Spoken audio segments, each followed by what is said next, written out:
And I don't think Madison suffered by not playing select soccer. Oh, absolutely not. I But think she really liked basketball. yeah, but that's an example of kind of how we manage.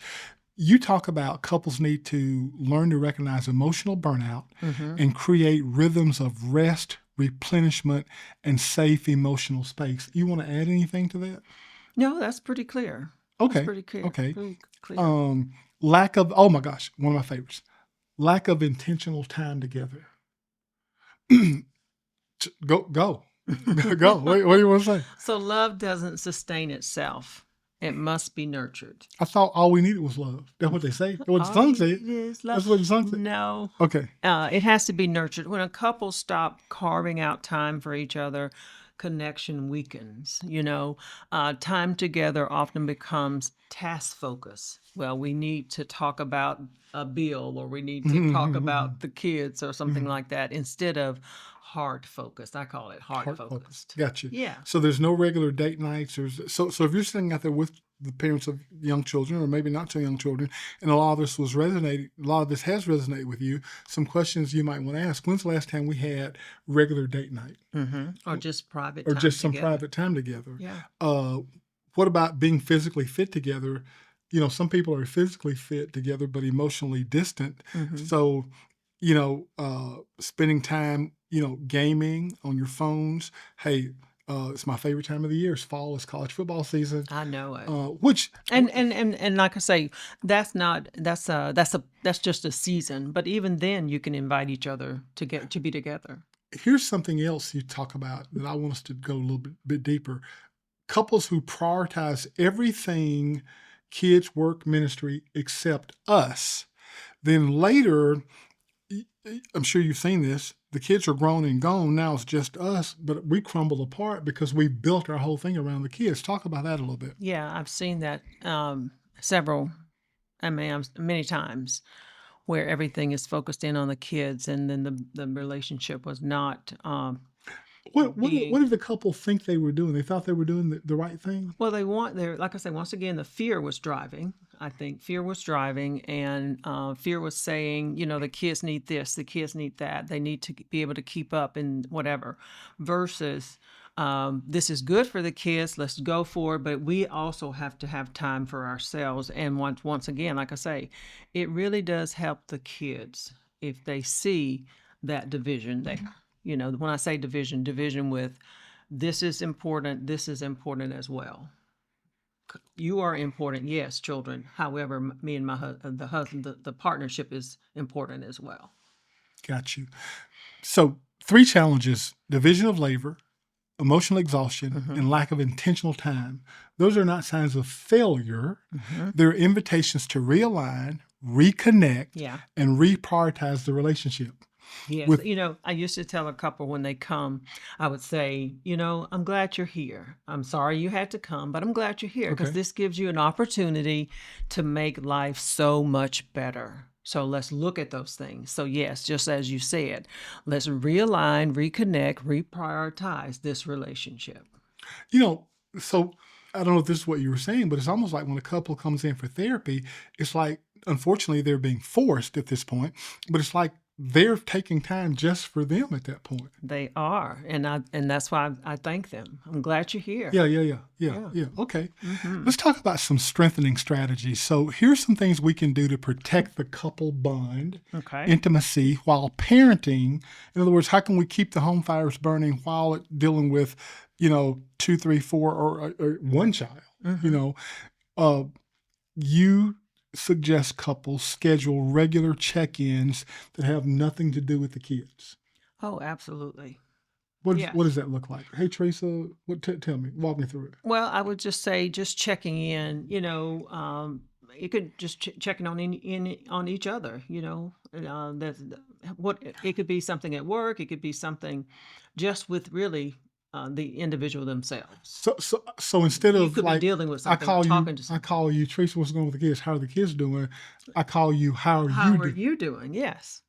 How are Got you you. managing Got you. this or that? Not necessarily talking about the children. And even if something's going on with the children, heightened, stressful situation, it's good to take time to pause and say, in the midst of this, how are How are you you doing? doing? Okay, I got what you're Yes. saying. Uh-huh. Reclaim simple moments of affection, a 10-second hug, eye contact. Yes. That's important. Mm-hmm.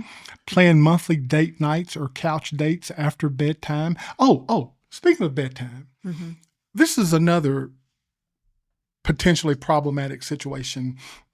Many of you are dealing with, and I remember dealing with, the fight over bedtime. And you know what I started saying to the kids? What?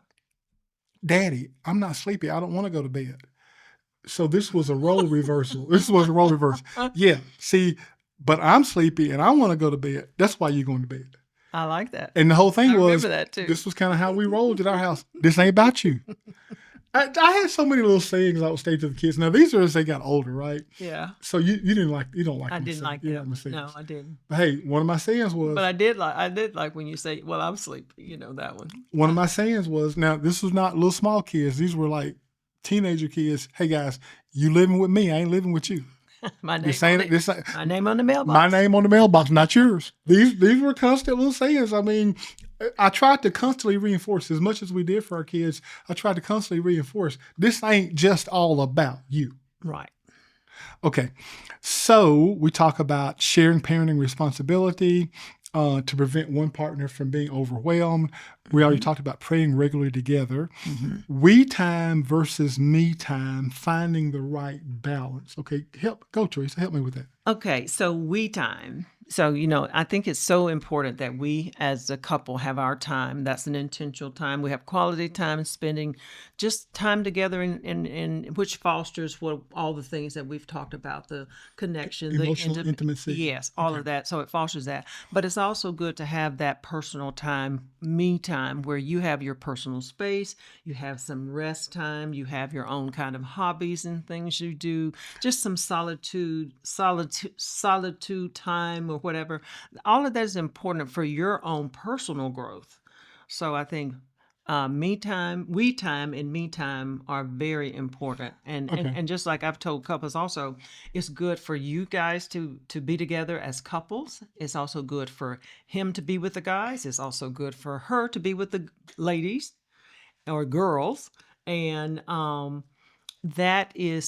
that's helping you grow in the relationship. It's helping you keep your own personal self in a good place to continue to build the relationship. So healthy marriages need both me time and we time, not in competition, but in balance. Yes. Now, and then you talk a little bit about the risk of too much we time. Is that a risk? Well, it can be. Okay. Let's just say while togetherness is important, neglecting individual space can lead to other problems, and that's what we don't want. It seems to be counterintuitive or contradictory to what we did. You and I still spend, and certainly throughout our marriage, there have been times we spent every waking moment together. We live and sleep together. We've opened businesses together, so we've gotten up and gone to the same office together. And especially when the early years of getting this off the ground, we've gotten up, gone to work, come back home. There have been times when we've been around each other 24 hours a day, days and days upon end, to the point where people used to say this, you remember? Because a lot of people didn't know we were married, like in the office, right? People that would come in from outside the office, and they would go like, how do y'all do this? So we seem to have managed we time well, but I don't know if you did it so much, but I would still make sure I had me time. It was only for a season where we were just grinding, Yeah. but we always pulled away and have some me time. Okay. Yeah. Okay. So we did But we don't want it to go, I guess, too far. We have spent a lot of time, but here's the point. You can't pour into your relationship if your cup is empty. Correct. Each partner needs time to reflect, pray, pursue, purpose, and recharge. I know, like for me, my mornings are my protected time. That's my devotional time. That's my prayer time. And I, even as a new younger father, because I had my place in the house where I always went. The kids seeing that, I noticed most of them, and I've never asked them this question. Most of them have a devotional habit that they keep. I wonder how much of that was born in what they actually saw. I don't know. We ought to ask that question sometime. We will. Now, we talk about the risk of too much me time. On the So, flip, I see that. I see that.